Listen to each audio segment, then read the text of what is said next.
प्रदेश हमारा का वक्त है। नमस्कार, मैं रविंद्र सिंह आपके साथ और बुलेटिन में सबसे पहले हेडलाइंस के बाद बात करेंगे आज की 4 बड़ी खबरों की। पहली बड़ी खबर जयपुर सीरियल ब्लास्ट से जुड़ी है, जिसमें कोर्ट ने सभी आरोपियों को बरी कर दिया है। दूसरी बड़ी खबर यह कि प्रदेश भर में डॉक्टर्स की हड़ताल से चिकित्सा व्यवस्था चरमरा गई है। तीसरी बड़ी खबर यह, और यह खबर उदयपुर से है, जहां पर कांग्रेस के संभाग स्तरीय सम्मेलन में सीएम ने बीजेपी पर निशाना साधा है। और चौथी बड़ी खबर श्रीगंगानगर से, जहां पुलिस ने लॉरेंस गैंग के 2 गुर्गों को गिरफ्तार किया है। राजधानी जयपुर में 13 मई 2008 को हुए सीरियल बम ब्लास्ट के आरोपियों को हाईकोर्ट ने सबूतों के अभाव में बरी कर दिया है। हाईकोर्ट ने बम ब्लास्ट केस की जांच कर रहे अधिकारियों पर भी अनुसंधान और सबूतों को लेकर सवाल उठाए। इसके पहले स्पेशल कोर्ट ने इन चारों आरोपियों को फांसी की सजा सुनाई थी। कोर्ट के फैसले के बाद न्यूज 18 राजस्थान से बात की जयपुर के परकोटे में रहने वाले लोगों से, जिन्होंने सीरियल बम ब्लास्ट में अपनों को खोया था या फिर खुद ब्लास्ट में घायल हुए थे। सुनिए क्या कुछ कहना है इन पीड़ितों का अदालत के फैसले के बाद।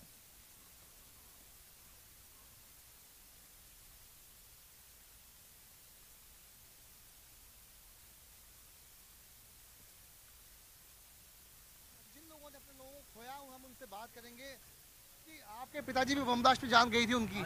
आज हाई कोर्ट ने सभी आरोपियों को बरी कर दिया है, जिनको पहले ट्रायल कोर्ट ने फांसी की सजा सुनाई थी। क्या लग रहा है इसके बाद में आपको? बहुत टेस्ट लगी। बहुत गलत बात है सरकार की, जो ऐसे आदमियों को बरा करी। इनके तो बिना पूछताछ करे गोली मार देनी चाहिए ऐसे आदमियों को। तो आज उनको बरी कर दिया, उससे खुश हो आप? नहीं जी, बिल्कुल खुशी नहीं है, बहुत दुखी हम तो। क्योंकि जब फांसी की सजा सुनाई थी उनको तो काफी खुशी भी आपको उस वक्त हुई होगी। आज जब उनको बरी कर दिया, आपको क्या लग रहा है? आज बहुत दुख हो रहा है हमें। ये जो दुकानदार हैं यहीं पर आपने तो शायद बम ब्लास्ट के केस में गवाही भी दी है, आपकी ओर से गवाही हुई है? हाँ, एविडेंस की गवाही हुई थी आपकी गवाही। हाँ। आज हाई कोर्ट की ओर से सभी जो आरोपी थे बम ब्लास्ट के, उनको बरी कर दिया गया है। ये सुनने के बाद आपका क्या रिएक्शन है? रिएक्शन ये कि ये तो गलत ही हो रहा है। इस दुकान में भी आपके लोगों की डेथ हुई थी? 2-3 आदमी खत्म हुए थे हमारे। 2-3 आदमी खत्म हुए थे। और जो उनके तो मतलब बच्चों को, और एक वो जो कंडक्टर था उसी का भाई एडवोकेट था रामबाबू यादव। रामबाबू यादव एडवोकेट था राजश्याम भाई यादव का भाई, तो वो भी खुद एविडेंस में था। आप क्या सोचते हैं, न्याय मिला कि नहीं मिला? न्याय कहाँ मिला? देखिए आप भी मौजूद हैं, क्या सोचते हैं आप? विष्णु हमारे साथ जयपुर से जुड़ रहे हैं इस वक्त, इनसे बात करेंगे इसी खबर पर। विष्णु, आज जब ये फैसला आया, ये उम्मीद वो लोग जो पीड़ित थे, जिन्होंने अपनों को खोया या खुद उन्होंने जख्म झेले, ये उम्मीद कर रहे थे कि सजा बरकरार रहेगी, लेकिन सभी आरोपी बरी हो गए।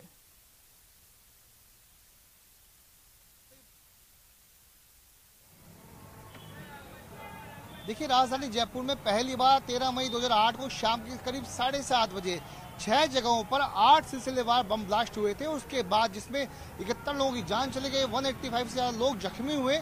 और इस बम ब्लास्ट के बाद में करीब 11 साल के बाद एक फैसला स्पेशल कोर्ट की ओर से आया, जिसमें 4 जो आतंकी जो लोग थे, जो आरोपी थे, उनको फांसी की सजा सुनाई गई थी। लेकिन आज हाई कोर्ट में पूरी तरीके से इस फैसले को बदलकर रख दिया गया, जिसमें एटीएस के ऊपर सवाल खड़े करते हुए, उसके अनुसंधान पर सवाल खड़े करते हुए हाई कोर्ट ने सबूतों के अभाव में चारों आरोपियों को, जो कि जब बम ब्लास्ट के आरोपी थे, उनको बरी कर दिया। तो इसमें इस फैसले के बाद में आज जो लोग हैं काफी उनमें नाराजगी भी है। लेकिन इस संबंध में कोर्ट ने भी टिप्पणी करते हुए कहा था कि ये मसला भले ही नहीं, विष्णु आप अपनी बात बताते रहिए, जानकारी देते रहिए, लेकिन साथ ही साथ ये बताना भी जरूरी है, जहां पर आप मौजूद हैं, यहां ये जगह भी प्रभावित हुई थी 2008 में।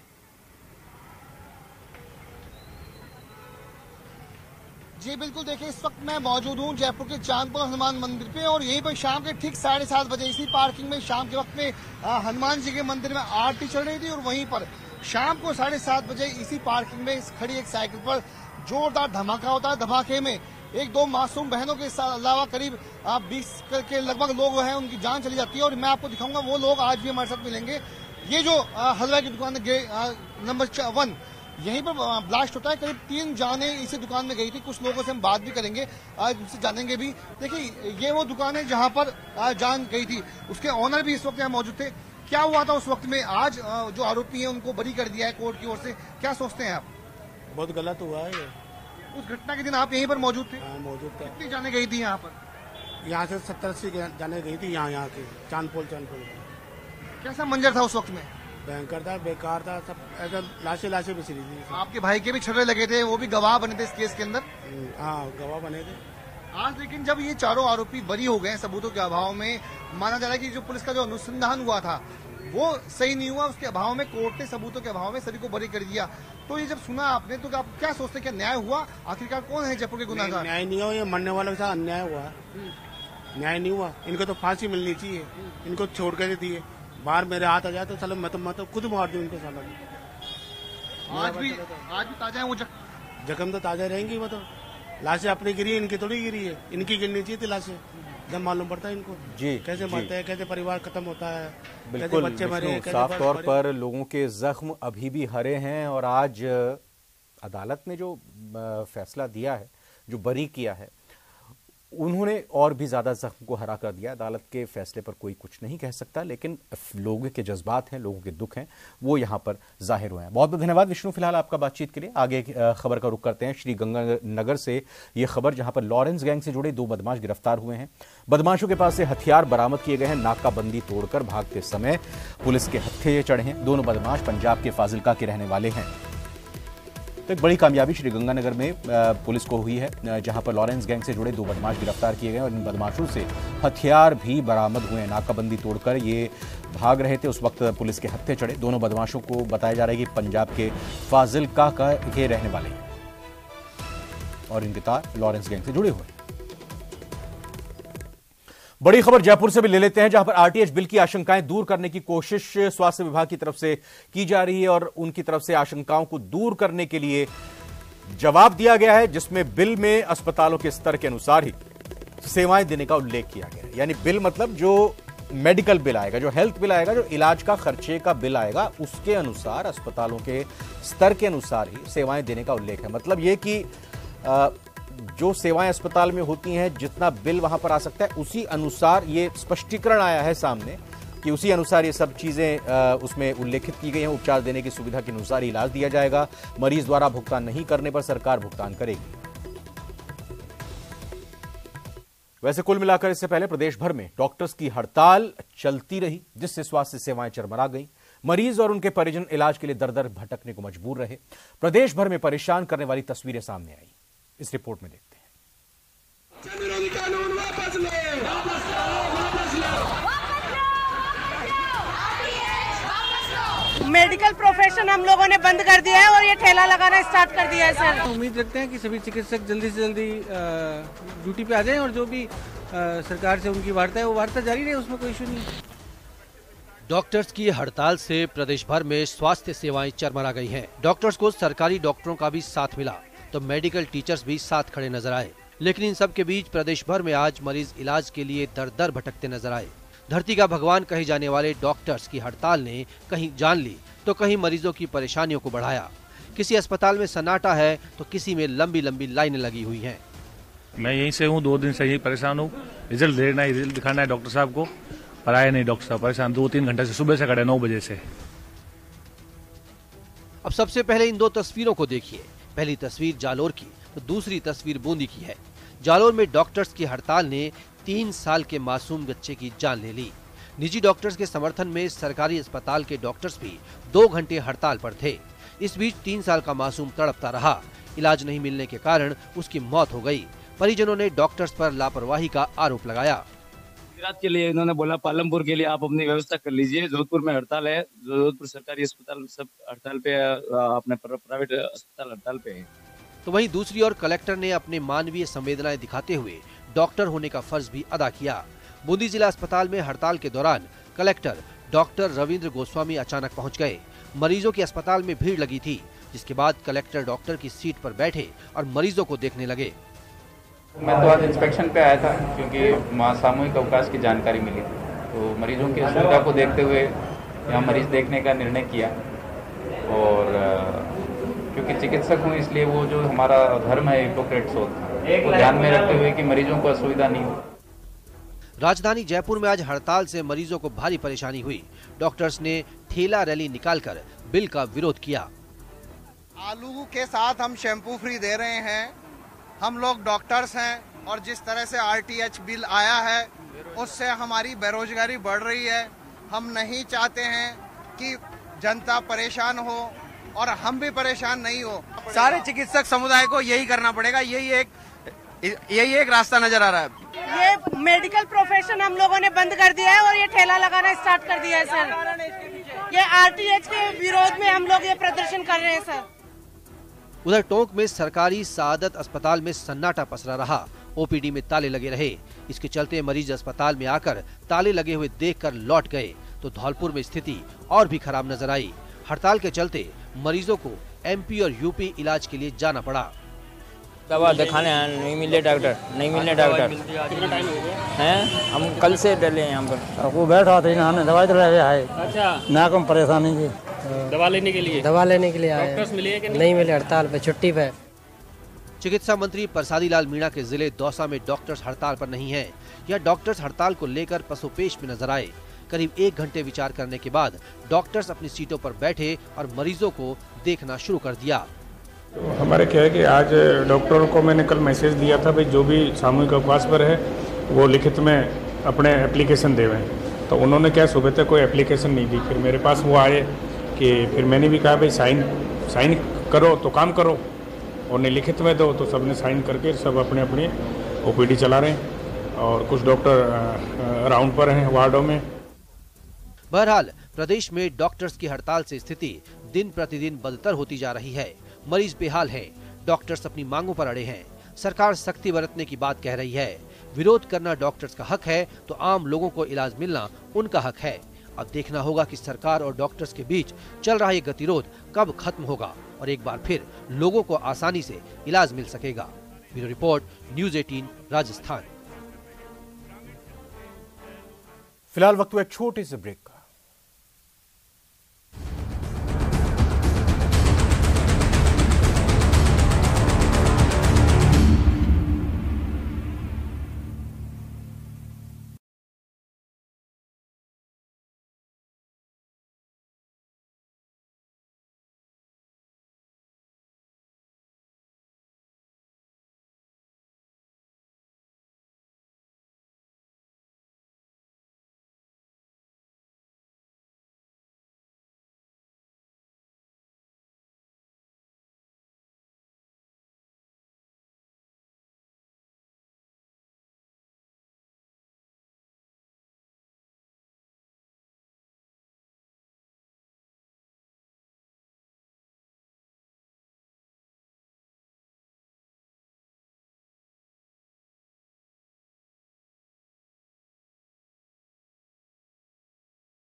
ब्रेक के बाद स्वागत है आपका। आरटीएच को लेकर बड़ी खबर आ रही है। सरकार ने बिल को लेकर स्थिति को और स्पष्ट किया है। मानवीय सोच के साथ आरटीएच लाया गया, यह बात कही गई है। स्पष्ट करते हुए डॉक्टर्स के सुझाव को मानकर पास किया गया है यह बिल। आगे कहा गया है कि डॉक्टर्स जनहितैषी कानून को लागू करने में सहयोग करें। यह स्पष्टीकरण दिए गए हैं, यह सफाई दी गई है, ये डॉक्टर को बताया गया है कि आखिर सरकार की क्या मंशा है और जो कंफ्यूजन है वो किस रूप में दूर होनी चाहिए। यह भी बताया गया कि आगे कुछ डॉक्टर्स बिल को लेकर भ्रम फैला रहे हैं।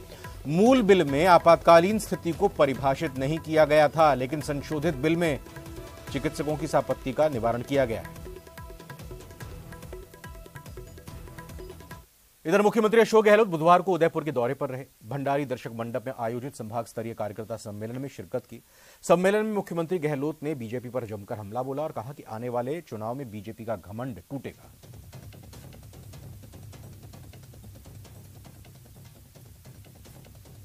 हमेशा आरोप लगता किसी पे भी जवाब देते हुए देखा है। पहली बार आजादी के बाद में जवाब दे नहीं रहे हैं, चाहे कितने ही लोग आरोप लगा दो लोकसभा के अंदर या बाहर, इनको कोई मतलब नहीं। इससे ये अहम घमंड में चल रहे हैं। जनता ने किसी को नहीं बख्शा।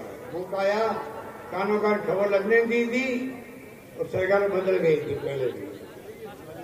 ये इनका अहम घमंड। प्रदेश में चर्चित आरपीएससी पेपर लीक प्रकरण के मास्टरमाइंड और 1 लाख रुपए के इनामी भूपेंद्र सारण को जयपुर में करणी विहार थाना पुलिस ने प्रोडक्शन वारंट पर गिरफ्तार किया है। पुलिस पूछताछ में भूपेंद्र सारण से हुई पूछताछ के बाद पुलिस ने फर्जी डिग्री बनाने वाले एक शातिर सरगना समेत 4 आरोपियों को गिरफ्तार किया। उनके कब्जे से राजस्थान के अलावा विभिन्न राज्यों में स्थित 50 से ज्यादा नामी यूनिवर्सिटीज और कॉलेजों की 4000 से ज्यादा फर्जी डिग्रियां और फर्जी सत्यापन के लिए बनाकर रखे गए विभिन्न संस्थानों के लेटर पैड बरामद किए गए हैं। डीसीपी वेस्ट वंदिता राणा ने बताया कि फर्जी डिग्री बनाकर बेचने वाले गैंग का सरगना अशोक विजय है। में पुलिस ने मास्टरमाइंड भूपेंद्र सारण को प्रोडक्शन वारंट पर गिरफ्तार किया है। वहीं पर जयपुर की करणी विहार थाना पुलिस ने भूपेंद्र सारण से पूछताछ के बाद में फर्जी डिग्री बनाने वाले एक गैंग का खुलासा किया और गैंग में शामिल 4 बदमाशों को पुलिस ने गिरफ्तार किया। हमारे साथ मौजूद हैं डीसीपी वेस्ट वंदिता राणा। हम उनसे बात करेंगे और जानेंगे क्या है ये गैंग और कौन इसमें लोग शामिल है। मैम, ये जो गैंग है किस तरह से ऑपरेट थी, कौन सा सरगना है और भूपेंद्र सारण का इनसे क्या संपर्क है? देखिए, अशोक विजय जो है ये इस गैंग का सरगना है। ये भूपेंद्र सारण से संपर्क में करीब 1-1.5 साल पहले एक न्यूज़पेपर के एडवर्टाइजमेंट के थ्रू आया और उसके बाद ये लोग आपस में संपर्क में रहे। भूपेंद्र सारण को जब कुछ डिग्रीज़ की आवश्यकता होती थी तो वो इससे बनवाता था, जो कि इनके पास से रिकवर भी हुए हैं। इस अशोक विजय के घर से और इसके एक मैरिज गार्डन है, उससे हमें करीब 4000 फर्जी डिग्री बनाने के लिए आने वाले कल यानी गुरुवार को कुछ महत्वपूर्ण खबरें हैं जिन पर हमारी नजर रहेगी और हमें पूरा भरोसा है कि आप भी उन खबरों को देखना चाहेंगे, उसकी अपडेट लेना चाहेंगे। आइए बता देते हैं आपको कि कल कौन सी महत्वपूर्ण खबरें हैं जिन पर नजर रहेगी। पहली महत्वपूर्ण खबर यह कि आरटीएच बिल के खिलाफ डॉक्टर्स का आंदोलन जारी है। कल स्ट्रेचर रैली निकाली जाएगी, अनोखी तरह से प्रदर्शन किया जाएगा। दूसरी बड़ी खबर जिस पर नजर रहेगी वो ये कि जयपुर में देश के दूसरे सबसे बड़े क्रिकेट स्टेडियम के निर्माण के लिए निजी कंपनी और आरसीए के बीच एमओयू होगा।